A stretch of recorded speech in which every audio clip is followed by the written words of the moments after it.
Գևորգյան աստվածաբանական համալսարանը 2011 թվականի ուսումնական տարին կսկսի նոր ձեռքբերումով։ Ճեմարանի և Սանկտ Պետերբուրգի ուղղափառ հոգևոր ակադեմիայի միջև միջբուհական համաձայնագիր է կնքվել։ 9 կետից բաղկացած համաձայնագիրը հոգևոր հաստատությունների կրթական, գիտական, հրատարակչական, մեթոդական ծրագրերի զարգացմանն է վերաբերում։ Ուսանողների փոխանակում, դասախոսների փոխանակում, երկարատև ուսման ծրագրեր, ինչպես նաև այլ գիտատեխնիկական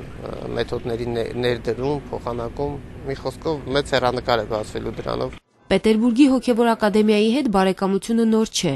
2010 թվականին Ռուս ուղղափառ ակադեմիայի ռեկտոր Ամրոսիա եպիսկոպոս Գաչինսկին ժամանել էր Հայաստան, այցելել Սևանի Վազգենյան հոգևոր դպրանոց, ներկա գտնվել ռուսաց լեզվի կատարելագործման սրահի հանդիսավոր բացմանը։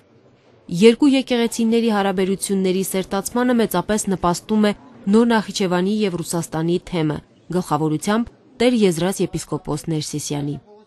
Պետերբուրգաբնակ Հրաչյա Պողոսյանի բարերարությամբ նորոգվել է Ռուս ուղղափառ ակադեմիայի գրադարանը։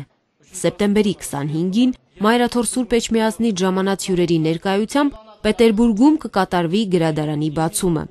Այդ օրը Գևորգյան հոգևոր ճեմարանի և Սանկտ Պետերբուրգի ուղղափառ հոգևոր ակադեմիայի տեսուչները կքննարկեն համագործակցության առաջիկա ձեռնարկները։ Մենք բոլոր տեսակի հնարավորությունները օգտագործում ենք